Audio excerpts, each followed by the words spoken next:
ನಮಸ್ಕಾರ ಎಲ್ಲರಿಗೂ. ಇದನ್ನ ಇಮ್ಯಾಜಿನ್ ಮಾಡ್ಕೊಳ್ಳಿ. ಶುಕ್ರವಾರ ಸಂಜೆ ಮನೆಗೆ ಬರ್ತೀರಾ, ಆರಾಮಾಗಿ ಕೂತ್ಕೊಂಡು ನಿಮ್ಮ ಫೋನ್‌ನ ಅನ್ಲಾಕ್ ಮಾಡ್ತೀರಾ. ನಿಮ್ಮ ಫೋನ್ ಅನ್ಲಾಕ್ ಆಗ್ತಿದ್ದಂಗೆನೆ ಒಂದು ಸೈಲೆಂಟ್ ವಾರ್ ಶುರು ಆಗುತ್ತೆ. ಏನಿದು ಸೈಲೆಂಟ್ ವಾರ್ ಅಂತಂದ್ರೆ, ನೆಟ್‌ಫ್ಲಿಕ್ಸ್ ಅನ್ಕೊಳ್ಳೋಕೆ ಶುರು ಮಾಡುತ್ತೆ. ನೀವು ಅವರ ಲೇಟೆಸ್ಟ್ ಬ್ಲಾಕ್ ಬಸ್ಟರ್‌ನ ನೋಡೋಕೆ ಬರ್ತೀರಾ. ಜಿಯೋ ಹಾಟ್‌ಸ್ಟಾರ್ ಅನ್ಕೊಳ್ಳಿಕ್ಕೆ ಶುರು ಮಾಡುತ್ತೆ. ಅವರ ಐಪಿಎಲ್‌ನ ನೋಡ್ಲಿಕ್ಕೆ ಬರ್ತೀರಾ ಅಂತ. ಪ್ರೈಮ್ ವಿಡಿಯೋ ಅನ್ಕೊಳ್ಳಿಕ್ಕೆ ಶುರು ಮಾಡುತ್ತೆ. ನೀವು ಅವರ ಪಂಚಾಯತ್ ನ್ಯೂ ಸೀಸನ್‌ನ ನೋಡ್ಲಿಕ್ಕೆ ಬರ್ತೀರಾ ಅಂತ. ಸೋನಿ ಲಿವ್ ಅನ್ಕೊಳ್ಳುತ್ತೆ. ನೀವು ಫುಟ್ಬಾಲ್ ಮ್ಯಾಚ್‌ನ ನೋಡ್ಲಿಕ್ಕೆ ಬರ್ತೀರಾ ಅಂತ. ಝೀ5 ಅನ್ಕೊಳ್ಳುತ್ತೆ. ನೀವು ಅವರ ರೀಜನಲ್ ಥ್ರಿಲ್ಲರ್‌ನ ನೋಡ್ಲಿಕ್ಕೆ ಬರ್ತೀರಾ ಅಂತ. ನೀವು ಯಾವ ಆ್ಯಪ್‌ನ ಓಪನ್ ಮಾಡಬೇಕು ಅಂತ ಡಿಸೈಡ್ ಮಾಡೋಷ್ಟರಲ್ಲಿ ಯೂಟ್ಯೂಬ್ ಒಂದು ನೋಟಿಫಿಕೇಷನ್ ಕಳಿಸುತ್ತೆ, ಈ ವಿಡಿಯೋನ ನೋಡು ಅಂತ. ಒಂದು ಇಂಪಾರ್ಟೆಂಟ್ ಪಾಯಿಂಟ್ ಏನು ಗೊತ್ತಾ ಇಲ್ಲಿ? ಈ ಎಲ್ಲ ಕಂಪನೀಸ್‌ಗಳನ್ನು ಕಂಪೀಟ್ ಮಾಡ್ತಾ ಇರೋದು ನಮ್ಮ ಸಬ್ಸ್ಕ್ರಿಪ್ಷನ್‌ಗಲ್ಲ. ಅವರು ಕಂಪೀಟ್ ಮಾಡ್ತಾ ಇರೋದು ಅದಕ್ಕಿಂತ ಮೋಸ್ಟ್ ವ್ಯಾಲ್ಯೂಬಲ್ ಆಗಿರೋ ನಮ್ಮ ಟೈಮ್‌ಗೆ. Welcome to OTT wars, one of biggest battles in modern business. ಈ ಒಂದು ಬಿಸ್ನೆಸ್ ಸ್ಟೋರಿಲಿ ನಾವು ಒ-ಟಿ-ಟಿ ಪ್ಲಾಟ್‌ಫಾರ್ಮ್‌ನ ಬಗ್ಗೆ ತಿಳ್ಕೊಳ್ಳೋಣ. ಸಿಂಪಲ್ ಆಗಿ, ಡೀಟೇಲ್ ಆಗಿ, ಕಂಪ್ಲೀಟ್ ಆಗಿ.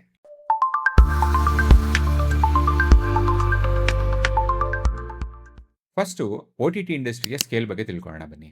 ಈ ಒಂದು ಸ್ಕೇಲ್‌ನ ಅರ್ಥ ಮಾಡ್ಕೋಬೇಕು ಅಂತಂದ್ರೆ, ಈ ಇಂಡಸ್ಟ್ರಿಯ ಬಿಗ್ಗೆಸ್ಟ್ ಪ್ಲೇಯರ್‌ನ ಸ್ಕೇಲ್‌ನ ಅರ್ಥ ಮಾಡ್ಕೊಳ್ಳೋಣ. ಅದು ನೆಟ್‌ಫ್ಲಿಕ್ಸ್.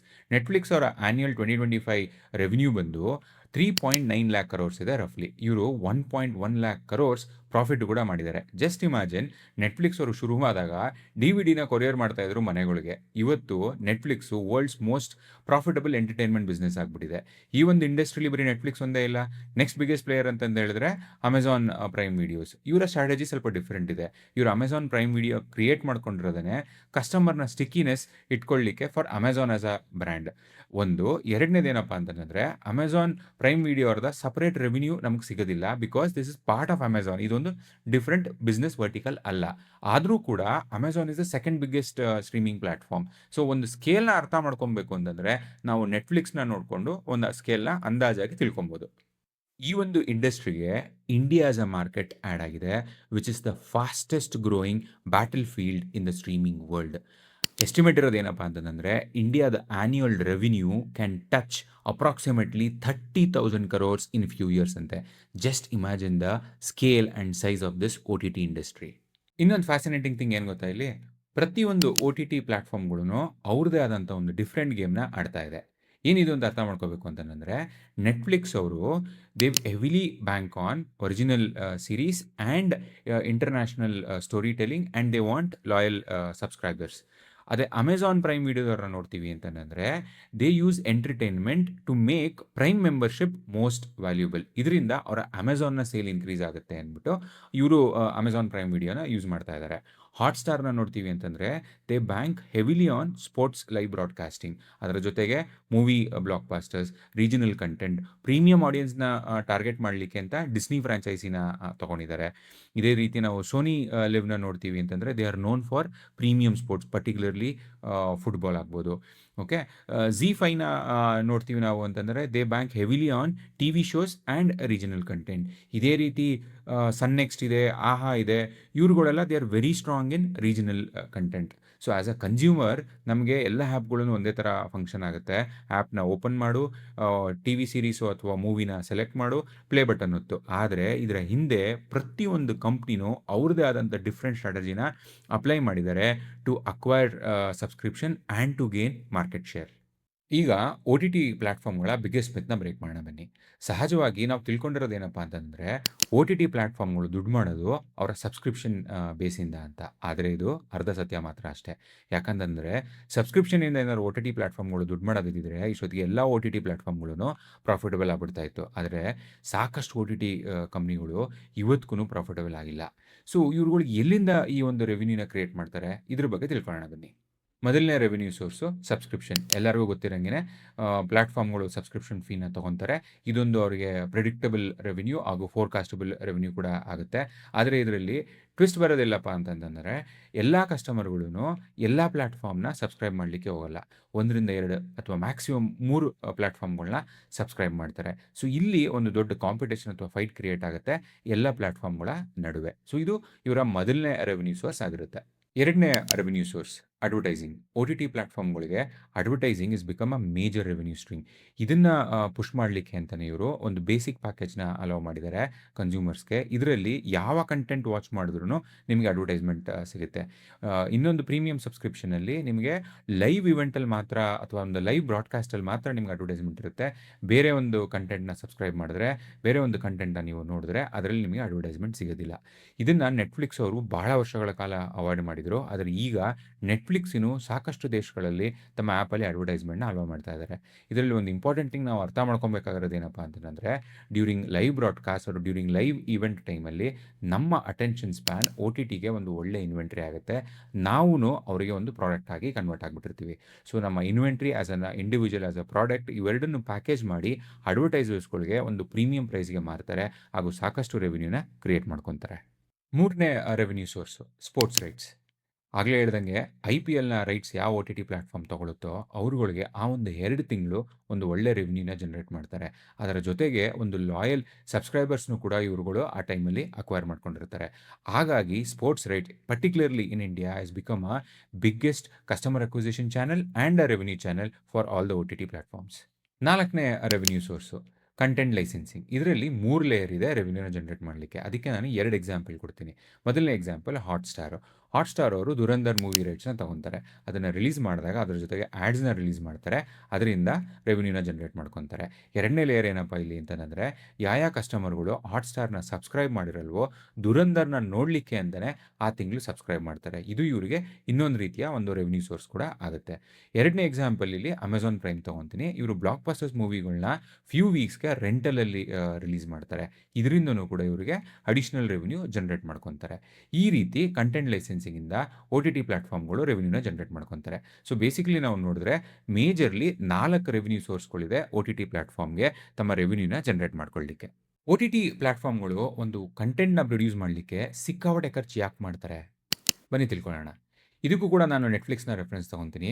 ಯಾಕೆ ಅಂತಂದ್ರೆ Netflix is world's biggest OTT platform. Netflix ಅವರು 2025 ಅಲ್ಲಿ 1.5 ಲ್ಯಾಕ್ ಕ್ರೋರ್ಸ್‌ನ ಇನ್ವೆಸ್ಟ್ ಮಾಡಲಿಕ್ಕೆ ಪ್ಲಾನ್ ಮಾಡಿರ್ತಾರೆ to build new content. Not to build office ಅಥವಾ ಒಂದು ಆ್ಯಪ್ ಅಥವಾ ಮಾರ್ಕೆಟಿಂಗ್ ಮೇಲೆ ಖರ್ಚು ಮಾಡಲಿಕ್ಕೆ ಪ್ಲಾನ್ ಮಾಡಿರಲ್ಲ. ಜಸ್ಟ್ ಟು ಬಿಲ್ಡ್ ಸ್ಟೋರೀಸ್ ಇವರು 1.5 ಲ್ಯಾಕ್ ಕ್ರೋರ್ಸ್‌ನ ಖರ್ಚು ಮಾಡಲಿಕ್ಕೆ ಪ್ಲಾನ್ ಮಾಡಿರ್ತಾರೆ. ಎಂಟರ್‌ಟೈನ್ಮೆಂಟ್ ಇಂಡಸ್ಟ್ರಿಲಿ content is equal to inventory. ನಿಮ್ಮ ಹತ್ರ ಫ್ರೆಶ್ ಇನ್ವೆಂಟರಿ ಇಲ್ಲ ಅಂತಂತಂದ್ರೆ ನಿಮ್ಮ ಸಬ್ಸ್ಕ್ರೈಬರ್ಸ್‌ಗಳು ಬಿಡಲಿಕ್ಕೆ ಶುರು ಮಾಡ್ತಾರೆ. ಹಾಗಾಗಿ ಇವರೊಂದು ಒಳ್ಳೆ ಕಂಟೆಂಟ್‌ನ ಪ್ರೊಡ್ಯೂಸ್ ಮಾಡಬೇಕಾಗತ್ತೆ. ಸೇಮ್ ಪ್ಯಾಟ್ರನ್ ನಮ್ಮ ಇಂಡಿಯನ್ OTT ಇಂಡಸ್ಟ್ರಿಲೂ ಕೂಡ ಅಪ್ಲೈ ಆಗ್ತಾ ಇದೆ. ನಾವು ಇದನ್ನ ಹಾಟ್‌ಸ್ಟಾರಲ್ಲಿ ನೋಡ್ತೀವಿ ಅಂತಂದ್ರೆ ಹಾಟ್‌ಸ್ಟಾರ್ ಅವರು ಲೈವ್ ಸ್ಪೋರ್ಟ್ಸ್‌ನ ಬ್ರಾಡ್‌ಕಾಸ್ಟ್ ಮಾಡೋ ಮುಖಾಂತರ ಒಂದು ಎಕ್ಸ್ಕ್ಲೂಸಿವಿಟಿನ ಕ್ರಿಯೇಟ್ ಮಾಡ್ತಾ ಇದ್ದಾರೆ. ಸೋನಿ ಲಿವ್ ಅವರುನು ಇಂಟರ್‌ನ್ಯಾಷನಲ್ ಸ್ಪೋರ್ಟ್ಸ್‌ನ ಬ್ರಾಡ್‌ಕಾಸ್ಟ್ ಮಾಡೋ ಮುಖಾಂತರ ಒಂದು ಎಕ್ಸ್ಕ್ಲೂಸಿವಿಟಿನ ಕ್ರಿಯೇಟ್ ಮಾಡ್ತಾ ಇದ್ದಾರೆ. ZEE5 ಅವರು ಈಗ ಫುಟ್ಬಾಲ್‌ನ ಬ್ರಾಡ್‌ಕಾಸ್ಟ್‌ನ ಮಾಡೋ ಮುಖಾಂತರ ಒಂದು ಎಕ್ಸ್ಕ್ಲೂಸಿವಿಟಿನ ಕ್ರಿಯೇಟ್ ಮಾಡ್ತಾ ಇದ್ದಾರೆ. ಇದೇ ರೀತಿ ಪ್ರತಿಯೊಂದು OTT ಪ್ಲಾಟ್‌ಫಾರ್ಮ್‌ನು ಅವರ ಒಂದು ಸಬ್ಸ್ಕ್ರೈಬರ್ಸ್‌ಗೆ ಒಂದು ಎಕ್ಸ್ಕ್ಲೂಸಿವ್ ಕಂಟೆಂಟ್‌ನ ಪ್ರೊಡ್ಯೂಸ್ ಮಾಡಲಿಕ್ಕೆ ಪ್ರಯತ್ನ ಪಡುತ್ತೆ. ಹೀಗಾಗಿ OTT ಇಂಡಸ್ಟ್ರಿಲಿ ಕಂಟೆಂಟ್‌ಗೆ ಸಿಕ್ಕಾಪಟ್ಟೆನೆ ಖರ್ಚಾಗುತ್ತೆ. ಸಮರೈಸ್ ಮಾಡಬೇಕು ಅಂತಂದ್ರೆ content is equal to inventory, fresh inventory is equal to retention of subscribers. OTT ಪ್ಲಾಟ್‌ಫಾರ್ಮ್‌ಗಳು ಒಂದು ಕಂಟೆಂಟ್‌ನ ಪ್ರೊಡ್ಯೂಸ್ ಮಾಡಲಿಕ್ಕೆ ಯಾಕೆ ಇಷ್ಟು ಖರ್ಚು ಮಾಡ್ತಾರೆ ಅಂತ ತಿಳ್ಕೊಂಡ್ವಿ. ಆದರೆ ಇವರು ಯಾವ ಲೆವೆಲ್‌ಗೆ ಖರ್ಚು ಮಾಡ್ತಾರೆ ಅಂತಂದ್ರೆ, ಒಂದು OTT ಟಿವಿ ಸೀರೀಸ್‌ನ ಪ್ರೊಡ್ಯೂಸ್ ಮಾಡೋ ಬಡ್ಜೆಟ್ಟು ಒಂದು ಹಾಲಿವುಡ್ ಮೂವಿಯ ಬಡ್ಜೆಟ್‌ಗಿಂತ ಜಾಸ್ತಿ ಇರುತ್ತಂತೆ. ಯಾಕೆ ಅಂತಂದ್ರೆ ಒಂದು ಟಿವಿ ಸೀರೀಸ್ ಆ ಪ್ಲಾಟ್‌ಫಾರ್ಮ್‌ನ ಡೈನಮಿಕ್ಸ್‌ನೇ ಚೇಂಜ್ ಮಾಡ್ಬೋದು. ಎಕ್ಸಾಂಪಲ್ ಕೊಡಬೇಕು ಅಂತಂದ್ರೆ be it Stranger Things or Squid Game, ನೆಟ್‌ಫ್ಲಿಕ್ಸ್‌ನ ಒಂದು ಗ್ಲೋಬಲ್ ಆಡಿಯನ್ಸ್‌ನ ಇನ್ಕ್ರೀಸ್ ಮಾಡಲಿಕ್ಕೆ ಶುರು ಮಾಡುತ್ತೆ. ಗ್ಲೋಬಲ್ ಆಡಿಯನ್ಸ್‌ನ ಸಬ್ಸ್ಕ್ರಿಪ್ಷನ್ ಇನ್ಕ್ರೀಸ್ ಮಾಡಲಿಕ್ಕೆ ಶುರು ಮಾಡುತ್ತೆ. ಗ್ಲೋಬಲಿ ನೆಟ್‌ಫ್ಲಿಕ್ಸ್‌ನ ಒಂದು ಸ್ಟ್ರಾಂಗ್ ಬ್ರ್ಯಾಂಡ್ ಆಗಿ ಎಸ್ಟಾಬ್ಲಿಷ್ ಮಾಡಲಿಕ್ಕೆ ಹೆಲ್ಪ್ ಮಾಡುತ್ತೆ. ಇದೇ ರೀತಿ ನಮ್ಮ ಇಂಡಿಯನ್ OTT ಪ್ಲಾಟ್‌ಫಾರ್ಮ್‌ಗಳ ಟಿವಿ ಸೀರೀಸ್ ನೋಡ್ತೀವಿ ಅಂತಂದ್ರೆ, series like Mirzapur, Sacred game, panchayat, scam of 1992 ಆ ಪ್ಲಾಟ್‌ಫಾರ್ಮ್‌ಗಳಿಗೆ ಅವರ ಸಬ್ಸ್ಕ್ರೈಬರ್ಸ್‌ಗಳನ್ನ ಅಕ್ವೈರ್ ಮಾಡಲಿಕ್ಕೆ ಹೆಲ್ಪ್ ಮಾಡಿದೆ. ಇದ್ರಲ್ಲಿ ನಮ್ಗೆ ಇನ್ನೊಂದು ತಿಳ್ಕೊಳ್ಳಿಕ್ಕೆ ಏನು ಸಿಗುತ್ತಪ್ಪ ಅಂತಂದ್ರೆ, streaming business is a very risky business ಅಂತ. ಯಾಕೆ ಅಂತಂದ್ರೆ, ಕ್ರಿಯೇಟಿವ್ ಸಕ್ಸಸ್ ಹಾಗೂ ಫೈನಾನ್ಷಿಯಲ್ ಸಕ್ಸಸ್ ಇವೆರಡೂನು deeply connected and achieving creative success every time is not possible. ಎಲ್ಲ OTT ಪ್ಲಾಟ್‌ಫಾರ್ಮ್‌ಗಳುನು ಸಾಕಷ್ಟು ಖರ್ಚು ಮಾಡ್ತಾ ಇದೆ ಒಂದು ಒಳ್ಳೆ ಕಂಟೆಂಟ್‌ನ ಬಿಲ್ಡ್ ಮಾಡಲಿಕ್ಕೆ. ಆದರೆ ನೆಟ್‌ಫ್ಲಿಕ್ಸ್ ಜೊತೆ ಕಂಪೇರ್ ಮಾಡಿ ನೋಡಿದ್ರೆ ಸಾಕಷ್ಟು OTT ಪ್ಲಾಟ್‌ಫಾರ್ಮ್‌ಗಳು ಪ್ರಾಫಿಟಬಲ್ ಆಗಲಿಕ್ಕೆ ಸ್ಟ್ರಗಲ್ ಮಾಡ್ತಾ ಇದೆ. ಯಾಕೆ? ತಿಳ್ಕೊಳ್ಳೋಣ ಬನ್ನಿ. ಇದಕ್ಕೆ ಎರಡೇ ಉತ್ತರ. ಒಂದು ನೆಟ್‌ಫ್ಲಿಕ್ಸ್‌ನ ಸ್ಕೇಲ್, ಮತ್ತೊಂದು ಅವರ ಡಿಸಿಪ್ಲಿನ್. ಡಿಸಿಪ್ಲಿನ್ ಅಂದ್ರೆ ಏನಪ್ಪಾ ಇಲ್ಲಿ ಅಂತಂದ್ರೆ, ಅವರು ಪ್ರಿಡಾಮಿನೆಂಟ್ಲಿ ಸಬ್ಸ್ಕ್ರಿಪ್ಷನ್ ಮೇಲೆನೇ ಡಿಪೆಂಡ್ ಆಗಿರೋದು ಅವರ ಬಿಸ್ನೆಸ್ಸಲ್ಲಿ. ಈಗ ಒಂದು ಕೆಲವೊಂದು ಕಂಟ್ರಿಗಳಲ್ಲಿ ಆಡ್ಸ್‌ನ ಅಲೋ ಮಾಡ್ತಾ ಇದ್ದಾರೆ. ಅವ್ರು ಸಬ್ಸ್ಕ್ರಿಪ್ಷನ್ ಡಿಪೆಂಡೆಂಟ್ ಬಿಸ್ನೆಸ್ ಆಗಿದ್ರಿಂದ, ಅವರು ಯಾವುದೇ ಒಂದು ಡಿಸಿಷನ್ ತಗೊಬೇಕು ಅಂದ್ರೂನು ಪ್ಲಾಟ್‌ಫಾರ್ಮಲ್ಲಿ be it technology or be it content, ಸಬ್ಸ್ಕ್ರೈಬರ್ಸ್‌ನ ತಲೆಯಲ್ಲಿ ಇಟ್ಕೊಂಡು ತಗೊಂತಾ ಇದ್ರು. ಅದು ಇವರಿಗೆ ಸಕ್ಸಸ್‌ನ ತಂದ್ಕೊಟ್ಟಿದೆ. When it comes to scale, ಇವ್ರದ್ದು ಯಾವುದೇ ಒಂದು ಟಿವಿ ಸೀರೀಸ್ ಆಗಲಿ, ಒಂದು ಮೂವಿನ ಪ್ರೊಡ್ಯೂಸ್ ಮಾಡಿದ್ರೆ ಅವರು 190 ಕಂಟ್ರೀಸಲ್ಲಿ ಡಿಸ್ಟ್ರಿಬ್ಯೂಟ್ ಮಾಡ್ಬೋದು.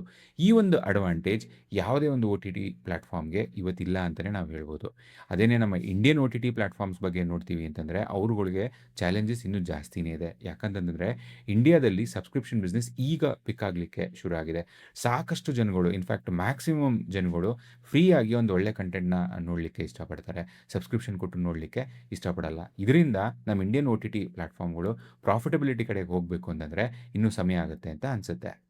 OTT ಪ್ಲಾಟ್‌ಫಾರ್ಮ್‌ಗಳ ಮೇಲೆ ಎಐನ ಇಂಪ್ಯಾಕ್ಟ್ ಯಾವ ರೀತಿ ಇದೆ ಅಂತ ಅರ್ಥ ಮಾಡ್ಕೊಳ್ಳೋಣ ಬನ್ನಿ. 5 ವರ್ಷದಕ್ಕಿಂತ ಮುಂಚೆ ಇದ್ದಿದ್ದೇ ಒಂದು question. Who has the largest content library ಅಂತ. ಆದರೆ ಇವತ್ತು ಆ ಪ್ರಶ್ನೆ ಕಂಪ್ಲೀಟಾಗಿ ಚೇಂಜ್ ಆಗಿಬಿಟ್ಟಿದೆ. ಏನಂತ ಚೇಂಜ್ ಆಗಿದೆ ಈ ಪ್ರಶ್ನೆ? ಯಾವ ಒಂದು OTT ಪ್ಲಾಟ್‌ಫಾರ್ಮ್ ತನ್ನ ವ್ಯೂವರ್ಸ್‌ನ ಚೆನ್ನಾಗಿ ಅರ್ಥ ಮಾಡ್ಕೊಳ್ಳಿಕ್ಕೆ ಪ್ರಯತ್ನ ಪಡ್ತಾ ಇದೆ? ಯಾವ ಒಂದು OTT ಪ್ಲಾಟ್‌ಫಾರ್ಮ್ ಒಂದು ರೈಟ್ ಶೋನ ರೆಕಮೆಂಡ್ ಮಾಡಲಿಕ್ಕೆ ಪ್ರಯತ್ನ ಪಡ್ತಾ ಇದೆ? ಯಾವ ಒಂದು OTT ಪ್ಲಾಟ್‌ಫಾರ್ಮ್ ತನ್ನ ಸಬ್ಸ್ಕ್ರೈಬರ್ಸ್‌ನ ಮಂತ್ ಆನ್ ಮಂತ್ ಎಂಗೇಜ್ ಇಟ್ಕೊಳ್ಳೋದ್ರಲ್ಲಿ ಸಕ್ಸಸ್ ಆಗಿದೆ ಅಂತ. ಇದನ್ನು ಅಚೀವ್ ಮಾಡಬೇಕು ಅಂತಂದರೆ OTT ಪ್ಲಾಟ್‌ಫಾರ್ಮ್‌ಗಳು ಎಐನ ಇಂಪ್ಲಿಮೆಂಟ್ ಮಾಡಲೇಬೇಕಾಗತ್ತೆ. ಎಐಯಿಂದ ಒಂದು ಪರ್ಸನಲ್ ರೆಕಮೆಂಡೇಷನ್ ಕ್ರಿಯೇಟ್ ಮಾಡ್ಬೋದು, ಸಬ್‌ಟೈಟಲ್ಸ್ ಕ್ರಿಯೇಟ್ ಮಾಡ್ಬೋದು, ಕಂಟೆಂಟ್ ಪ್ಲಾನಿಂಗ್ ಮಾಡ್ಬೋದು. ಹಾಗಾಗಿ OTT ಪ್ಲಾಟ್‌ಫಾರ್ಮ್‌ಗಳು ಒಂದು ಕಂಪೆಲಿಂಗ್ ಸ್ಟೋರಿ ಹಾಗೂ ಟೆಕ್ನಾಲಜಿನ ಇಂಟಿಗ್ರೇಟ್ ಮಾಡಲೇಬೇಕಾಗತ್ತೆ. ಯಾವ ಒಂದು OTT ಪ್ಲಾಟ್‌ಫಾರ್ಮ್ ಇದನ್ನು ಇಂಪ್ಲಿಮೆಂಟ್ ಮಾಡುತ್ತೋ, ಅವ್ರುಗಳಿಗೆ ಮುಂದಿನ 10 ವರ್ಷ ಒಂದು ಒಳ್ಳೆ ಅಡ್ವಾಂಟೇಜ್ ಸಿಗುತ್ತೆ. ಯಾಕಂತಂದರೆ, ಈ ಸ್ಟ್ರೀಮಿಂಗ್ ಬಿಸ್ನೆಸ್ಸಲ್ಲಿ ಒಂದು ಈವ್ನಿಂಗ್ ಗೆದ್ದರೆ ಸಾಲಲ್ಲ, ಪ್ರತಿ ಈವ್ನಿಂಗು ಕೂಡ ಗೆಲ್ಲಬೇಕಾಗತ್ತೆ. OTT ಪ್ಲಾಟ್‌ಫಾರ್ಮ್‌ಗಳು ಇಂಡಿಯನ್ ಮಾರ್ಕೆಟ್‌ನ ಯಾವ ರೀತಿ ನೋಡ್ತಾ ಇದೆ ಅಂತ ಅರ್ಥ ಮಾಡ್ಕೊಳ್ಳೋಣ ಬನ್ನಿ. ಇವತ್ತು ಯಾವುದೇ ಒಂದು ಸ್ಟ್ರೀಮಿಂಗ್ ಆ್ಯಪ್ ಒಂದು ಕಂಟ್ರಿನ ಗೆಲ್ಲಬೇಕು ಅಂತ ಪ್ಲಾನ್ ಮಾಡ್ತಾ ಇದ್ರೆ, ಅದು ಇಂಡಿಯಾ ಆಗಿರುತ್ತೆ.